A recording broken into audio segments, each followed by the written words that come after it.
Hey, what's up everyone? Danny here. I'm gonna get Alex, but just first, I wanna show you guys 5 different essential techniques or concepts you should have for mixed martial arts. Today we're gonna be talking about fighting from your feet. So, mixed martial arts includes striking, it includes kicks, it has takedowns, stopping the takedown, and even a choke that I'm gonna show you guys. So these are basics, whether you're a seasoned practitioner or a brand new rookie of the sport. Whether you want to fight amateur or professional, these are all within the boundaries of mixed martial arts. I'm going to show you guys, there's so many techniques you can teach, so many techniques you guys can learn, but today we're going to focus on keeping 5 different essential stuff I want to show you guys. Check it out.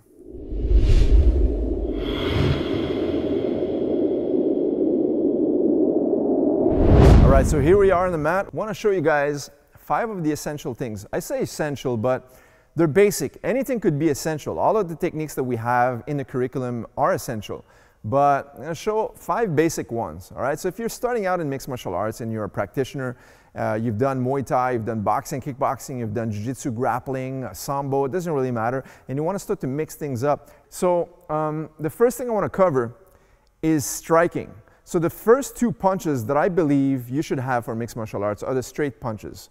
Although a lot of people, people are going to debate that the hooks and the uppercuts, and yes, there's a place and time for all of the different strikes, including body shots. But I think the 2 first strikes you should focus on, and you can win a lot of fights with, are the straight punches, all right? So if you've heard my videos before, you've watched them, you know my philosophy is quickest way from point A to point B is always a straight line, okay? So I find straight punches of utmost importance, okay? So right here, straight punches with the left, and straight punch with the right. Of course, this is the jab and a cross. But there's a little bit more that I want to discuss today, and that is the accuracy of your punches. Now, think about in baseball, to hit a home run, for example. It's not about how hard you're going to hit the ball with your baseball bat. It's how accurate and precise. That's how it's going to throw the ball further. The same thing goes is, this is my baseball bat, and I'm hitting the ball, which is the target, with precision, okay? So, if I have good accuracy, in order to practice this, I need to focus. To have good accuracy, you need to focus on your target. You need to take aim, all right? So where am I going to aim with my straight punches? If we're talking about bare knuckles or even with MMA gloves, all right, 4-ounce gloves, you have to be very precise because your distance is not going to be the same. Like if you're boxing, you have 10-ounce gloves, it's about half the size of your 10-ounce glove when you only have your fist only, or if it's just like a small MMA glove. So there's a little bit more distance to cover. So you have to be more precise. And that's why I like the straight punches. They're longer. Okay?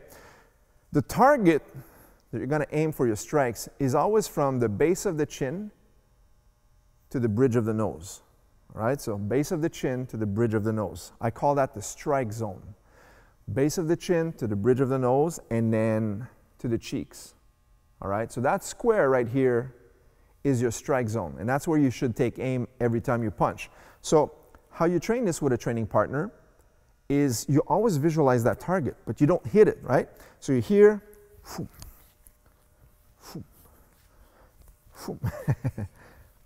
and he does the same, right?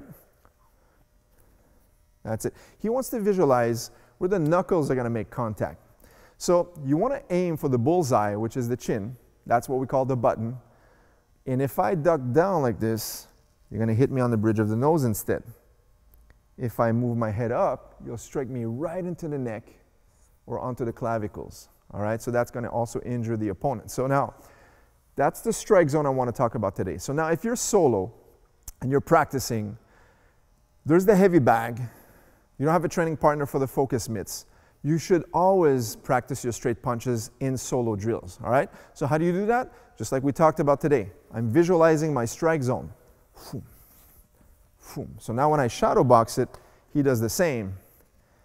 And he's not just throwing wind with his strikes, he's visualizing with his eyes and his mind the exact strike zone. So he's seeing an opponent and striking with the left and with the right straight, okay? So that's the first thing I want to talk about is your first weapons, the 2 straight punches. All right, moving on.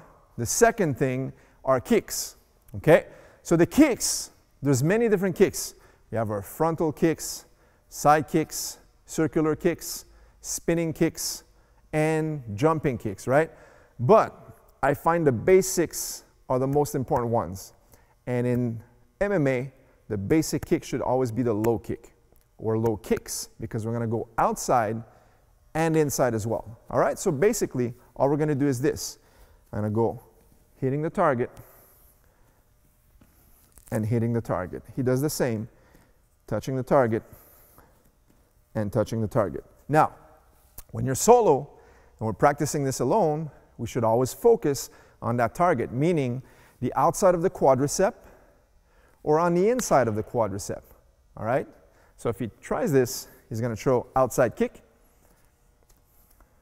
or inside kick. All right? So those are basic kicks, but very important kicks you should have and you should be practicing on the daily for mixed martial arts. So we talked about the straight punches, and now we have our low kicks. Okay, so the third concept, or third thing I want to talk about, is the standing choke. When you're standing, fighting from your feet, you're limited in the types of submissions you can do in mixed martial arts. But there's one that is a classic submission technique that it's great for mixed martial arts. It's great for self-defense. It's an all-around technique, and you can catch and surprise even the most seasoned opponent if they're not careful, and that is the guillotine choke. Okay?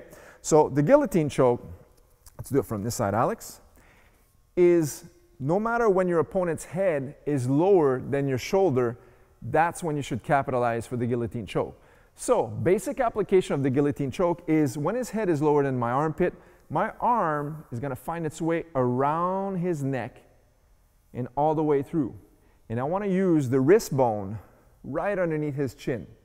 So once the thumb passes through the line of his chin, it's almost like I can see my thumb on this side, then my hands are going to clasp together as such. All right? So my palm is going to lock onto my wrist. So it's here and here. And now all I need to do is drive backwards to sink in the choke. Okay? So that's the guillotine choke. Now, if Alex does it to me, I shoot in, I made a mistake, and my head was low and on the outside, it looks like this. Boom. He wraps it around the neck, and now from here, latches on and sinks the choke in. Tap.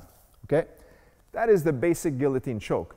It's a common technique taught in many jiu-jitsu or mixed martial arts academies, but you can also practice this or should practice this as a solo drill as well. So you're doing your striking, let's say straight punching, boom, boom, maybe a low kick, boom, visualizing, and then you visualize that the person either shot in on you, already had a body lock, or is just fighting you against the cage, and then you sink in that guillotine choke and then lock it in. So what you want to practice is always making sure that you see all this space that I have, you want to close that space. Close the space. So that's your neck stuck in that little tiny hole, right? And it's locked in by driving the elbow against your own rib cage. Lock.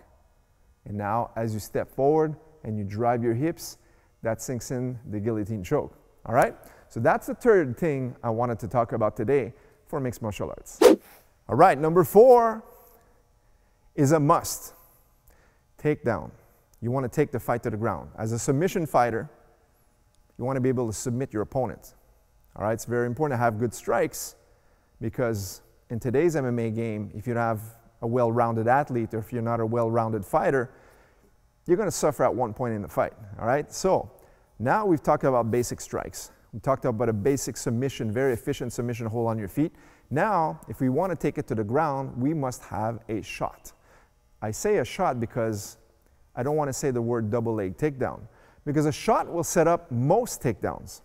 If you shoot, you can body lock, you can clinch, you could close the gap to throw elbows and knees, or you can decide to shoot for the double leg, single leg, or even taking the back from there. All right, so the shot is the most important concept before any types of takedown. So in other words, closing that distance is super important. Now, for mixed martial arts, there's a way I like to teach the shot, all right? In jiu-jitsu or wrestling, we'll shoot in on our knee, our lead knee, and that's great. But for MMA, because of strikes, I always prefer shooting on your feet, okay? So this is what it looks like. Change of level, step it in, and close the distance here. So now I could take the fight to the ground here, cut the angle, or lift them up high, okay? Alex does the same. level change, shoots in, grabs the legs, and now he could finish the type of desired takedown he chooses to, depending on my reaction as well, okay? We're not going to talk about the specific types of takedown, but the one thing I want to talk about is covering the distance you want to close for the gap for that shot. So one more time, Alex. We're here, we're fighting. This is mixed martial arts. Maybe he throws a punch, boom, maybe a kick, boom, he gets my reaction, another punch, hands come up, and that's where his level change goes in to take me down. Now that is the shot, okay? Of course, now he could drive me on my back, I fall down, and vice versa. I could do the same to him, but as a solo drill, you want to practice that shot by stepping the distance. So if you look on the floor right now, Alex is stepping where the green line is. He wants to be able to cover 3 to 4 feet. So from this line to this line right here, that's 3 feet of distance. And that's approximate good range that he would have in a real fight. So he wants to cover that gap and shoot in, right? So you want to mimic that, right? One more time. Good. Last time. That's his shot, right?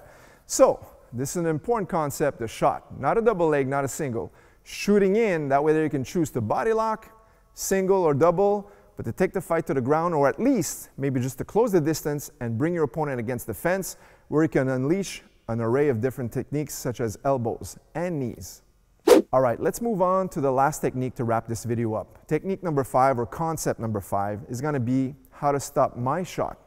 Okay, so now we talked about covering the guillotine. That could be an efficient way. If I shoot ugly and sloppily, my neck is exposed for that choke. Boom. He wraps it up and puts me to sleep. Now, I have good coverage and I have a great technique where my neck is going to be protected, my head is going to be up high to cut the angle and promote a flare. He won't be able to choke me out. A lot of times in mixed martial arts, especially nowadays, people are well versed. They're well trained, and hopefully now you won't be able to catch them with a guillotine so easily. So another very good tactic you should have for mixed martial art is the sprawl. All right, you hear the word bouncing all around in MMA academies all the time because we use the sprawl almost similar to a burpee as a conditioning exercise. But the exercise itself, or the technique I should say, serves a very useful purpose, okay? And that is to stop or nullify my shot. So here's the example. If I change levels and I start to shoot in on Alex, if he feels that I'm grabbing his leg, he needs to sprawl that leg back and stop my shot, okay? See how we collapse shoulder to shoulder? And I never have a chance to grab behind his hamstrings, to pull his quadriceps to my stomach and cut the angle for that shot and finishing the takedown, right? Let's do it from this side, Alex. So watch again. Slow motion, I level change, and I got to here, boom. See that? Let me raise up for a second so you guys can see. Look at where my shoulder is. It's almost like a tackle shoulder to shoulder. He never wants me to be able to reach behind his hamstrings. And stand up, Alex, and face behind the camera. Turn facing me. This is what I mean by a good shot. Stand up, stay here. This is where he doesn't want me to be. The moment my chest and upper body glues to his quadricep, it's almost game over for the shot. All right? He wants to prevent this and turn, turn, turn by doing the opposite of what I'm trying to do, and now sprawl. To unglue what I'm trying to achieve. All right? So this is the sprawl, and Alex, demonstrate in a shadow, please, in a solo drill. All right? So you're posting your hands to the mat, and you're visualizing framing your lead arm so the person can't grab your lead leg. Why do we always focus on the lead arm framing on the ground? Because this is it.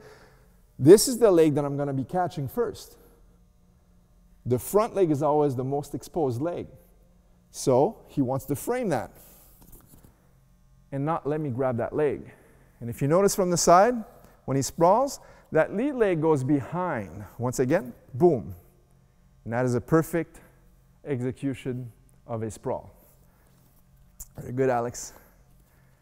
All right, guys, thanks a lot for watching our video once again. Hey, I'm assuming you guys are just starting out in the sport and you wanted to learn some new techniques, or you're a seasoned practitioner, but you're looking for some simple drills to work at home. Whether you're a beginner or a more advanced practitioner, it doesn't really matter. I hope you got a few pointers that could help out your game by watching this video. Hey, make sure to leave a thumbs up. Don't forget to subscribe to this channel for more content just like this one. Guys, we'll catch you guys in the next video. Take care.